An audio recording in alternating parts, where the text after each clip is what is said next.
오늘 우리가 함께 은혜 나누실 하나님의 말씀은 구약성경 레위기 11장 44절에서 45절 말씀입니다. 제가 가지고 있는 성경책으로 구약성경 162면 레위기 11장 44절 45절 말씀입니다.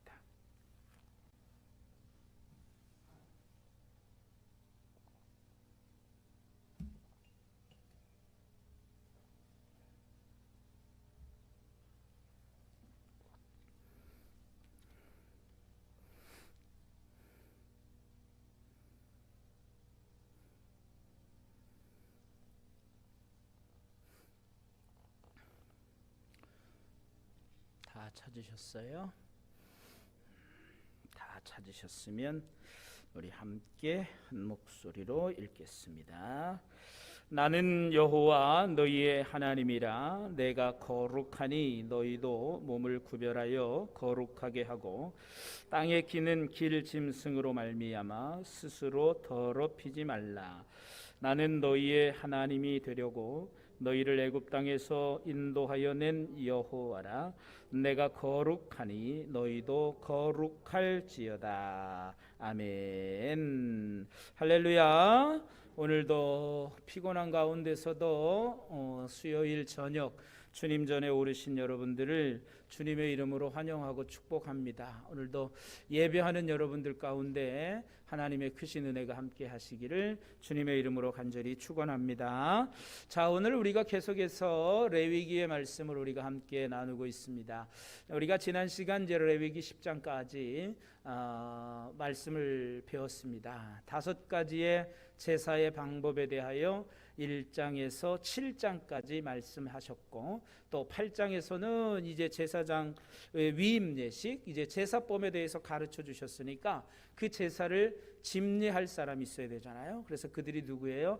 아론과 그의 아들들을, 4명의 아들들을 구별하여서 이미 우리가 출애굽기를 통해서 보았던 것처럼 모세에게 다 그 제사장의 의복까지도 어떻게 만들어라, 그 만드는 방법까지도 다 가르쳐 주셨어요. 그래서 이미 출애굽에서 이제 그 제사장의 의복들까지 다 만들어 놨습니다. 그래서 그 의복을 입히고, 다 거기 보면 거룩한 의복을 입혔고 관유 기름을 부어서 특별히 제사장들을 구별하여 세웠습니다.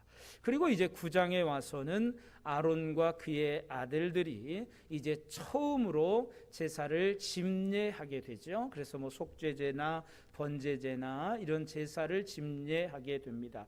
그리고 나서 우리가 지난 10장에서는 갑자기 분위기가 참 뭡니까? 아주 그냥 그 거룩하고 은혜스러운 분위기로 갔잖아요. 제사법에 대해서도 말씀해 주셨고, 또 이제 그 제사장들도 세우고, 아론과 그 네 아들들이 처음으로 하나님 앞에 9장에서 예배를 드렸을 때, 제사를 드렸을 때에 불이 나와서 그 번제물들을 다 살라서 하나님께서 이 예배를 받으시는 그 영광스러운 모습까지 봤어요. 그런데 10장에서는 갑자기 뭐라고 그랬어요? 갑분싸. 뭐라고? 갑분싸가 뭐라고 그랬어요? 갑자기 분위기가 싸해졌습니다. 그래서 이제 이 나답과 아비후가 하나님께서 명령하시지 아니한 다른 불을 사용함으로 인하여 그들이 그만 이제 그 자리에서 죽게 되어지는 아주 어마어마한 일이 벌어졌습니다. 그러니까 얼마나 이게 은혜스럽다가 갑자기 한순간에 나답과 아비후가 죽으면서 얼마나 썰렁해지겠습니까? 그러함에도 불구하고 모세는 하나님의 거룩한 제사를 그칠 수 없기 때문에 계속해서 이제 엘르아살과 또 그의 동생들 통해서 이제 그 제사를 집례하도록 끝까지 마칩니다. 그래서 이제 그들이 드리는 그러한 제사를 다 마무리했습니다. 그리고 나서 이제 오늘 11장의 말씀이 시작되는데, 이 11장에서 15장의 말씀까지는 레위기에서 소위 말하는 그 정결 규례라고도 말씀하고 있고 정결법이라 이렇게 또 말씀하기도 합니다. 그래서 16장에서는 이제 속죄의 일에 대한 다시 그런 이야기들을 하는데, 그 이야기가 나오기 전에 이제 11장에서부터 15장까지는 이스라엘 백성들이 어떻게 정결하게 성결하게 살아가야 하느냐라고 하는 그 성결에 관한, 정결에 관한 그러한 규례들을 말씀해 주고 있습니다. 그런데 왜 이런 말씀을 하고 있을까? 그동안은 이제 제사라고 하는 건 다 그 성소 안에서 이루어지는, 그래서 성막 안에서, 그래서 성막의 뜰에서 번제단에서 이제 드려지고 성막의 뜰에서 제물을 잡고 하면서 그 안에서 이루어지는 일들이 거룩하게 제사가 이루어져야 되는 것들을 이야기하고 있습니다. 그런데 이제 이 11장에서부터 말씀해 주고 있는 이 정결에 관한 규례는 성막에서의 거룩함이 아니라 성막 밖에, 즉 일상의 삶에서 어떻게 살아가야 하느냐라고 하는 그러한 정결의 규례를 가르쳐주고 있는 거예요. 그러니까 이 거룩이라고 하는 건, 하나님 앞에서 거룩이라고 하는 건 성소에서, 성막에서만 거룩한 삶이 아니라 우리의 모든 일상의 삶에서 하나님이 원하시는 거룩한 삶을 살아야 한다라고 하는 것을 지금 모세는 가르쳐주고 있는 거예요. 그러니까 일상의 모든 삶 속에서 우리가 거룩한 삶을 살아야 한다라고 하는 것을 이 정결법을 통해서, 정결 규례를 통해서 우리에게 말씀해 주고 있다라고 하는 것입니다. 그런데 왜 레위기 11장에서는 제일 먼저부터 먹는 음식에 대하여 먼저 이야기하고 있을까? 근데 이거는 어떤 딱히 답이 없어요. 사람이 살아가는데 가장 중요한 세 가지가 있다 그러면 뭐라 그래요? 의식주, 그죠? 의식주예요. 의식주. 옷 먹는 거, 그다음에 집. 그것이 이제 가장 중요합니다. 그 가운데서도 이제 식이 먹는 거잖아요. 그러니까 이 먹는 것, 사람은 먹는 것을 빼놓고는 우리가 또 생활할 수 없어요. 우리가 흔히 먹는 것 가지고 그렇게 얘기합니다. 먹기 위해서 사냐, 살기 위해서 먹느냐. 둘 다 맞을 수도 있어요. 그죠? 이 먹는 문제가 사실 참 우리에게 있어서 중요합니다. 삼시세끼 우리 다 밥 먹고, 또 요즘 또 일하니까 참도 잡숫고, 먹는 것과 사람은 뗄래야 뗄 수가 없어요. 그러니까 그만큼 이 먹는 것에 대하여 제일 먼저 이야기해 주고 있는 것은, 이스라엘 백성은 먹는 것들부터도 이방 사람들과는 달라야 된다라고 하는 걸 우리에게 말씀해 주고자 한다라고 하는 거죠. 그러니까 의식주, 가장 기본적인, 사람이 살아가는 데 있어서 가장 기초적인 요소, 기본적인 요소들에서부터 우리 그리스도인들, 특별히 이스라엘 백성들은 뭔가 구별된 거룩한 삶을 살아야 한다는 것을 오늘 이 정결법을 통해서 말씀해 주고 있다라고 하는 것입니다. 그래서 이 말씀을 통해서, 특별히 이 정결 규례를 통해서 하나님은 자신이 택한, 하나님이 택하신 백성들이 이방 사람들과는 구별된 거룩한 삶을 살게 하려고 하는 의도에서 이런 말씀을 하셨을 것이다, 이렇게 주장하는 사람들도 있어요. 또 어떤 사람들은 어떤 것이 타당한지는 모르겠지만, 어떤 사람들은 왜 이렇게 먹는 것을 가지고 이야기했을까라고 할 때, 어떤 동물들 가운데 어떤 한 종류들은 이방 사람들의 제사 의식에 사용되는 그런 동물들도 있었기 때문에 당시에 부도덕한 이방 민족들의 그러한 관습에 오염되지 않도록 하기 위해서 하나님은 이 먹는 이 음식에 대한 정결법을 제일 먼저 가르쳐주고 있다, 이렇게 말씀하고 있는 것입니다. 그래서 이제 1절에서부터 우리가 다 읽지 않았습니다. 10장 우리가 11장 성경을 보면서 우리가 함께 이야기를 나누겠습니다. 자, 1절부터 12절 말씀까지 보면 육지와 또 물 속에 사는 그런 동물과 또 생물들에 대한, 고기에 대한 이야기들을 해주고 있습니다. 육지에 사는 동물은 어떤 것만 먹을 수 있었을까요? 우리가 다 잘 아시잖아요. 육지에 있는 동물은 어떤 동물을 먹을 수 있어요? 굽이 갈라지고 새김질하는 짐승만 먹을 수 있게 했습니다. 근데 그건 왜 그런지 몰라요. 정확한 이유는 이건 답이 없어요. 어떤 해석자들마다 좀 다 다르긴 하지만 어쨌거나 정확한 정답은 우리는 알 수 없습니다.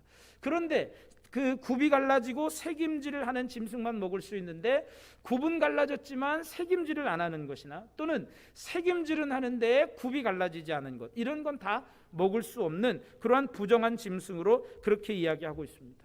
그리고 이제 뭐 낙이나 그 낙타 같은 그러한 짐승들은 사실은 뭡니까 그 사막지대에서 매우 중요한 그러한 동물이기는 했지만 부정한 짐승으로 그렇게 규정하고 있습니다.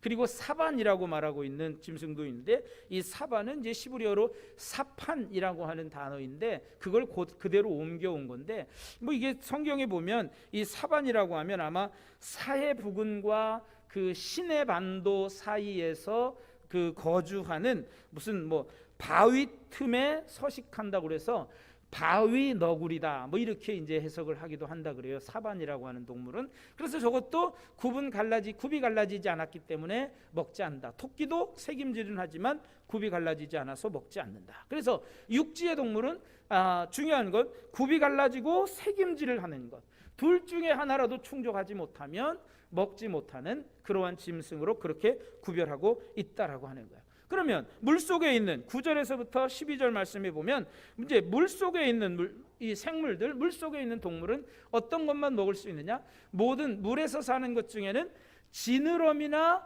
비늘이 있는 것만 먹게 되어 있어요. 지느러미나 비늘이 없는 것은 먹지 못하도록 그렇게 규정하고 있습니다.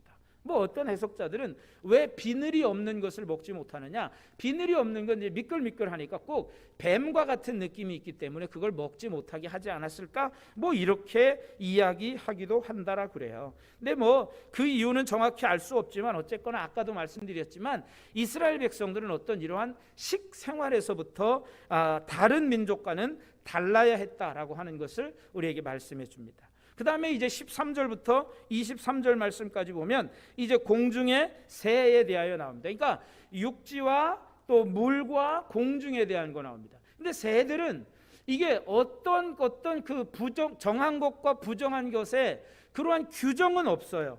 규정은 없어요. 기준이 없어요. 그냥 그저 부정한 새들만 쭉 나열해주고 있는데 그 새들이 어떤 거냐면 독수리, 솔개, 물수리, 뭐 말똥가리 종류, 까마귀, 타조, 뭐 타흐마스, 갈매기, 새매, 올빼미 뭐 이런 여러 가지 짐승들을 이야기하는데 자, 여러분 여기서 보십시오. 자, 보십시오. 독수리나 이 솔개나 이 까마귀나 매의 종류들은 어떤 종류의 어떤 습성을 가지고 있어요?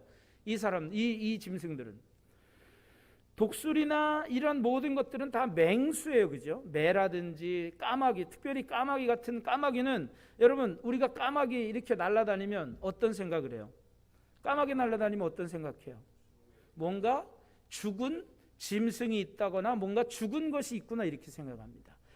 그러니까 이 새들은 주로 결국은 뭐냐면 육식을 하는 새라든지 아니면 시체를 먹는 새들. 여러분 구약에 있어서 시체는 그래서 어제 우리가 10장에서도 나답과 아비후가 죽었을 때에 나답과 아비후의 시체를 그의 식구들이 치우지 않았어요. 삼촌의 그러니까 아들들이 그를 치우게 했잖아요. 왜? 제사장들은 시체를 만지면 부정하기 때문에 그러면 제사를 드릴 수가 없기 때문에 시체를 만지면 안 돼요. 그러니까 보십시오. 시체는 곧 죽음이라고 하는 의미가 있기 때문에 이 시체는 죽음은 부정한 거예요. 그러니까 주로 이 새의 종류들은 보면 시체를 먹는 또는 육식을 하는 그런 종류의 새들이 거의 다 부정한 짐승으로 그렇게 보고 있다는 거죠. 그리고 이 먹지 말라고 하는 새의 종류들을 보면 소위 말하는 뭐 어떤 목사님 설교문에 보니까 이렇게 표현을 해요. 청소부 노릇을 하는 새들이다 이렇게 말합니다.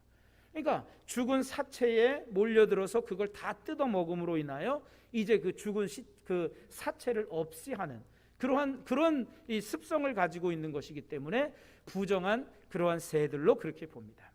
그리고 이제 곤충들에 대해서 나오는데 곤충들은 어떠냐? 곤충은 메뚜기 종류를 제외하면 모두가 다 부정했습니다. 왜 그럴까요? 메뚜기는 뭐 먹고 살아요? 메뚜기는 뭐 먹고 살아요? 메뚜기는 초식이에요. 초식.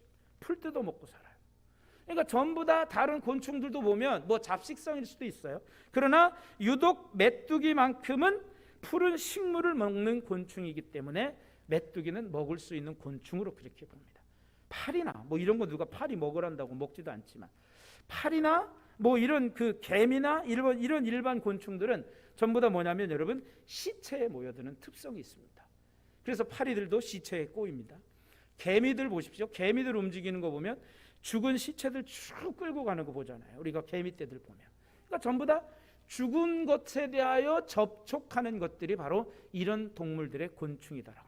그러니까 죽은 것과 접촉하는, 오늘 11장에서도 보면 시체를 만지니까 죽은 것을 만지면 죽음을 만지는 자는 부정한 자라 이렇게 말씀하고 있어요.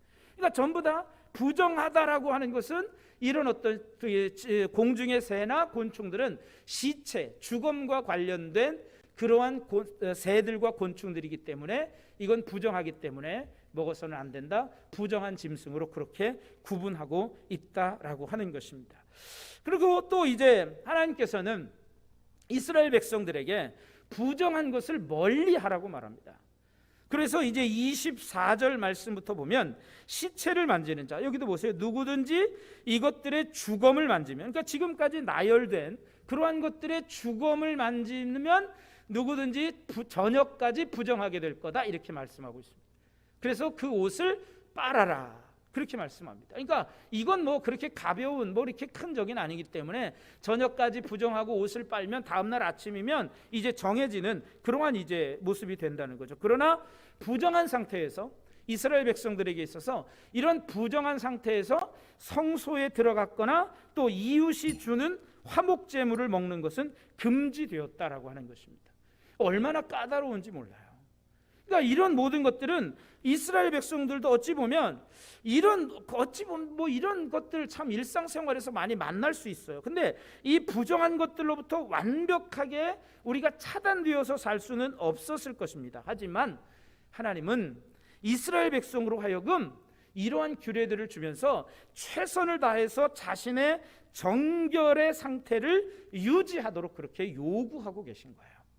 그러니까 어떻게 해서든지 자기 자신의 이러한 거룩 정결함을 유지하도록 하나님께서는 지금 이러한 규례들을 말씀해 줍니다.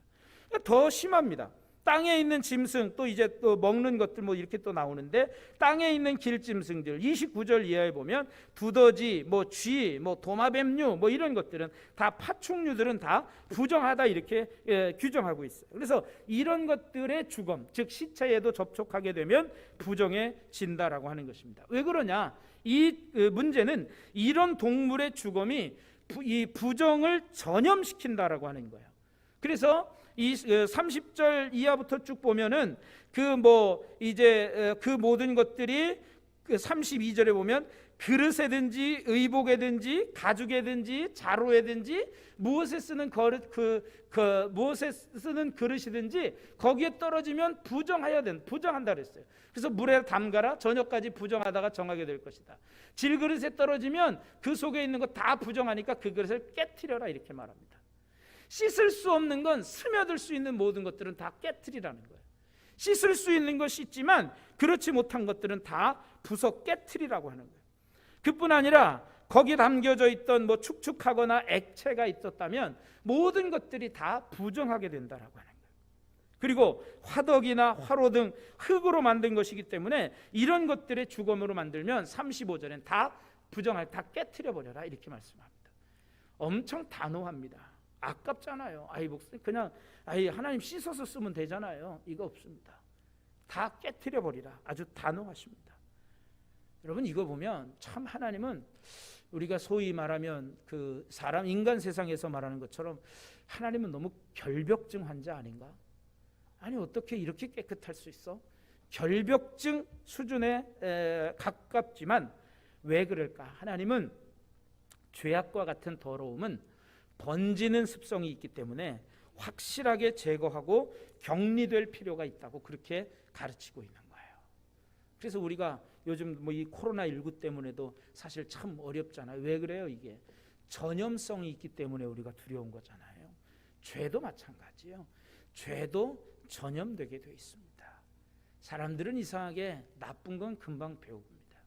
그러니까 이스라엘 백성들이 이런 아주 부정한 것들로부터 완벽하게 하나님은 차단시켜 놓고, 부정한 것이 있으면 또 그들을 부정하게 만들 수 있기 때문에 이 모든 것들을 완벽하게 지금 하나님은 다 차단하고 있는 그런 조치를 하고 있는 거예요. 그래서 정함과 부정함을 분별하도록 그렇게 말씀하고 있습니다. 그래서 39절에서부터 47절 말씀, 또 성경을 보면 정함과 부정함을 다 분별하라고 하는데, 먹을 만한 짐승도 뭐 자연히 죽었거나 어떤 사고로 죽은 것은 먹을 수 있지만, 성소에서 제물로 바쳐졌거나 정당하게 도살한 그러한 고기가 아니라 자연사한 것을 먹는 경우에는 그 옷을 빨고 저녁까지 부정해진다, 이렇게 말씀하고 있어요.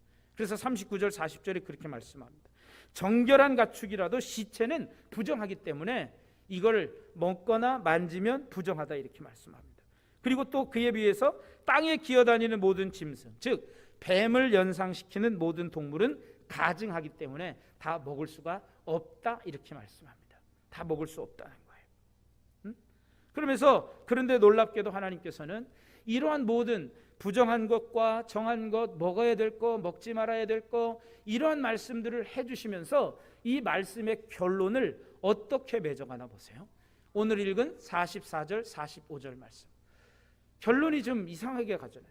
먹을 거, 먹지 못할 거, 이런 것만 말씀해 주면 되는데, 놀랍게도 하나님은 이런 가르침 뒤에 이스라엘을 애굽에서 이끌어내신 하나님의 거룩하심이 지금 선포되고 있다라고 하는 것입니다. 왜? 가나안을 정복하고 이스라엘 백성들이 그곳에서 살아갈 때 하나님의 나라를 세우는 사명의 시작은 자칫 사소해 보이는 정결 규례를 철저하게 준수하는 일로부터 시작되는 것이었기 때문에 그렇습니다. 여러분, 우리가 흔히 티끌 모아 태산이라 이런 말 하잖아요. 태산도 여러분 작은 것이 모여야 큰 게 되는 거예요. 여러분, 우리가 거룩하다는 건 큰 것만 우리가 거룩해서 되는 게 아니라 작은 것 하나하나가 모여서 우리가 거룩한 신앙의 삶을 살아가게 된다라고 하는 거예요. 그러니까 아무리 사소한 것이라 하더라도 거기에 우리가 거기에서조차도 하나님의 말씀을 지키고 거룩한 모습으로 우리가 살아가야 된다라고 하는 것이, 그것을 우리에게 하나님은 말씀해 주고 있다는 거예요. 사소해 보이는 것이라도 우리의 거룩함을 해칠 가능성이 있다면 자제가 필요하다라고 하는 거죠. 음식에 관한 이 정결 규례는 결국 지금 단 하나의 목적을 향하고 있는 거예요. 그것은 뭐냐면 여호와의 거룩입니다. 왜 하나님께서는 이 부정한 것과 정한 것, 먹을 것, 먹지 못할 것, 이걸 왜 말씀해 주고 있느냐? 결국은 하나님의 거룩이라는 거예요. 레위기 자체가 거룩한 하나님을 섬기는 이 거룩한 백성 이스라엘에게 주는 지침입니다. 이스라엘 백성들이 음식에 있어서 정결을 유지해야 하는 이유는 그들이 거룩하신 하나님의 백성이기 때문에 그렇다는 거예요. 그래서 44절, 나는 여호와 너희의 하나님이라, 내가 거룩하니 너희도 몸을 구별하여 거룩하게 하고 땅에 기는 길짐승으로 말미암아 스스로 더럽히지 말라. 나는 너희의 하나님이 되려고 너희를 애굽 땅에서 인도하여 낸 여호와라. 내가 거룩하니 너희도 거룩할지어다 라고 말씀하고 있습니다. 나는 여호와 너희의 하나님이기 때문에 그렇다는 거예요. 그러므로 너희는 거룩하게 되어라, 그렇게 말씀합니다. 하나님의 거룩성이 강조되고 있고 그에 따른 하나님의 백성에 대한 이 거룩함이 요구되어 있다라고 하는 거예요. 그러니까 이스라엘 백성들은 이렇게 정결의 유지를 통해서 거룩한 삶으로 계속해서 나아가야 한다라고 하는 것입니다. 왜 그럴까요? 시내산에서 맺었던 언약의 핵심이 뭡니까? 시내산 언약의 핵심은 뭐냐면 그들이 제사장 나라가 되고 거룩한 백성이 되는 데 있기 때문에 그렇습니다. 그러니까 하나님께서는 이스라엘 백성들에게 이러한 정결법, 먹는 것, 사소한 것 같지만 이러한 모든 것으로부터 이스라엘 백성들은 정결함을 유지하도록, 거룩함을 유지하도록 그렇게 말씀하고 있다라고 하는 거죠. 그래서 하나님께서는 이스라엘을 애굽에서 해방시킨 이유가 바로 그들의 하나님이 되시고 또 그들의 거룩하신 하나님을 닮아 거룩하게 되기 위한 것임을 지금 말씀해주고 있다라고 하는 거예요. 하나님이 애굽에서 이스라엘을 건져주신 이유는 그들로 하여금 거룩한 백성이 되게 하기 위해서, 그들로 하여금 제사장 나라가 되게 하기 위해서, 나는 너희의 하나님 여호와가 되기 위해서 그들을 바로 하나님은 구원해 주셨다라고 하는 거죠. 그렇다면 오늘 우리도 하나님의 구원을 받은 성도도 마찬가지입니다.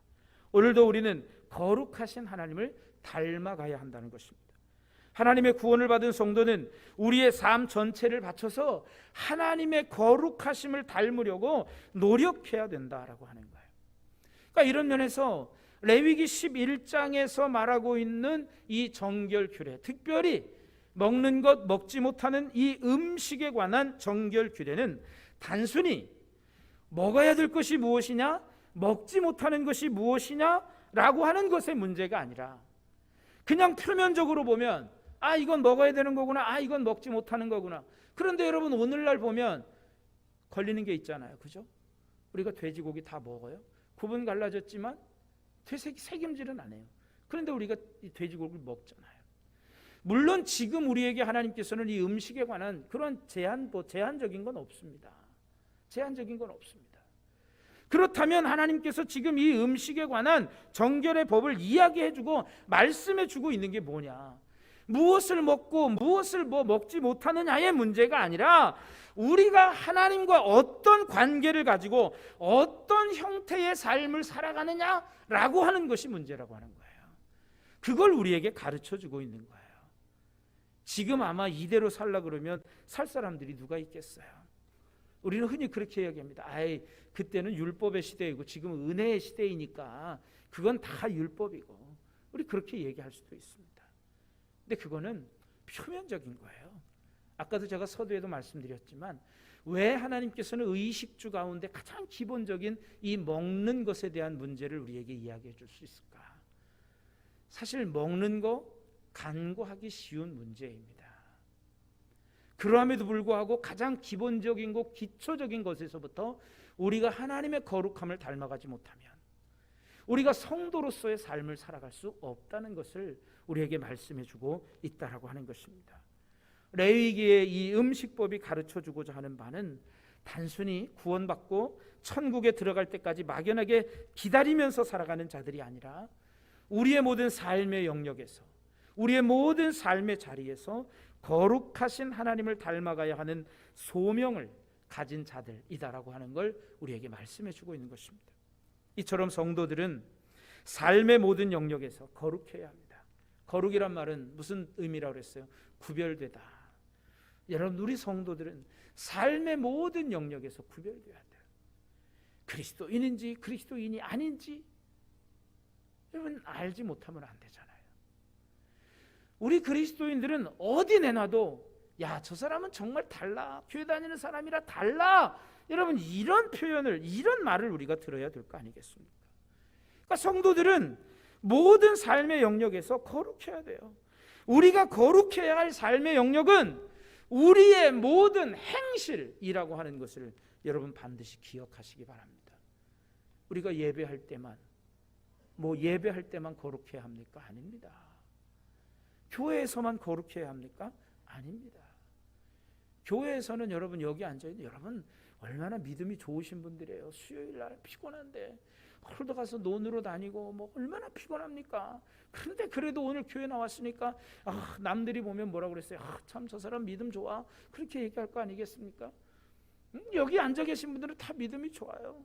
근데 그 믿음은 여러분 여기서만 드러나는 게 아니라 우리의 삶의 자리에서 그 믿음대로 살아가야 되는 거고 살아내야 되는 거예요. 여기 앉아있는 분 다 똑같아요. 그러나 우리의 삶의 자리에서 정말 우리의 모든 행실을 통해서 하나님의 거룩하심을 드러내고 하나님의 거룩하심을 닮아가는 그런 성도가 되어야 한다라고 하는 거예요. 그래서 사도 바울은 뭐라고 말씀합니까? 고린도전서 10장 31절에 그런즉 너희가 먹든지 마시든지 무엇을 하든지 다 하나님의 영광을 위하여 하라. 먹든지 마시든지 무엇을 하든지. 이 말씀이 뭘까요? 무엇을 하든지라는 말이 뭐예요? 우리의 삶의 모든 일상에서, 우리의 모든 삶의 자리에서 하나님의 영광을 위하여 살아라, 이 뜻입니다. 오늘 저와 여러분은 우리의 삶의 모든 자리에서 정말 하나님의 영광을 위해서 살아가십니까? 오늘도 우리의 삶의 자리에서 하나님의 영광이 나타나도록 그렇게 우리가 정말 살아가고 계십니까? 우리는 언제나 하나님의 거룩하심을 기억하고 그 거룩하심을 따라 살아가는 저와 여러분이 다 되시기를 주님의 이름으로 간절히 축원합니다. 그 거룩하심을 따라가는 자가 성도예요. 그래서 거룩할 성자 무리도자, 그 거룩하심을 따라가는 사람들이 진짜 성도라고요. 지금 아까도 말씀드렸지만 우리에게 뭐 먹는 거 제한하지 않아요.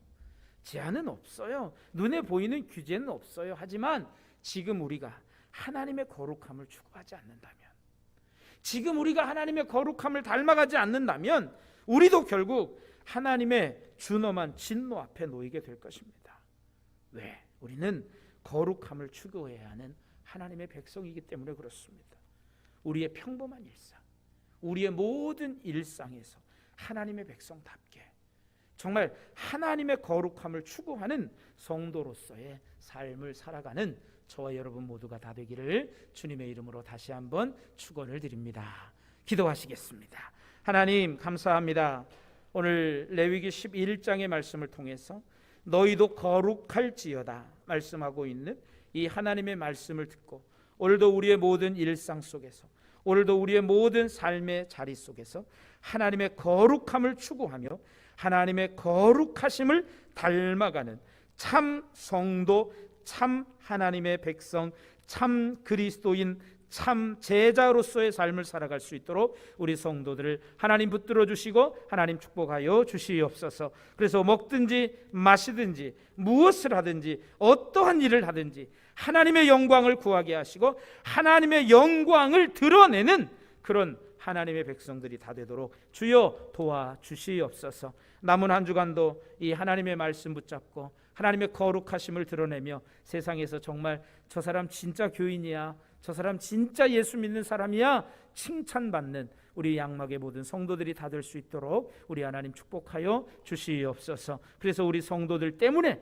우리의 이웃이 복을 받으며 우리의 이웃이 우리 성도들로 인하여 예수 그리스도를 발견하고 하나님께 나오게 하여 주셔서 하나님 우리 교회가 또 우리 성도들 때문에 날마다 구원받는 백성의 수가 더해져가는 은혜로운 제단이 되게 하시고 생명 살리는 제단이 되어질 수 있도록 우리 하나님 축복하여 주시옵소서. 그래서 하나님을 기쁘시게 하고 하나님을 영화롭게 하는 귀한 제단이 될 수 있도록 이 제단을 하나님 축복하여 주옵소서. 남은 한 주간 우리 성도들 아프지 않게 하시고 다치지 않게 하시고 강건하게 하여 주시옵소서. 또 이제 계속해서 농번기 모내기가 진행 중입니다. 우리 성도들 피곤고단하지 않도록 날마다 독수리 날개치며 올라감 같은 새임 허락하여 주시옵소서. 우리 주 예수 그리스도의 이름으로 간절히 축복하며 기도하옵나이다.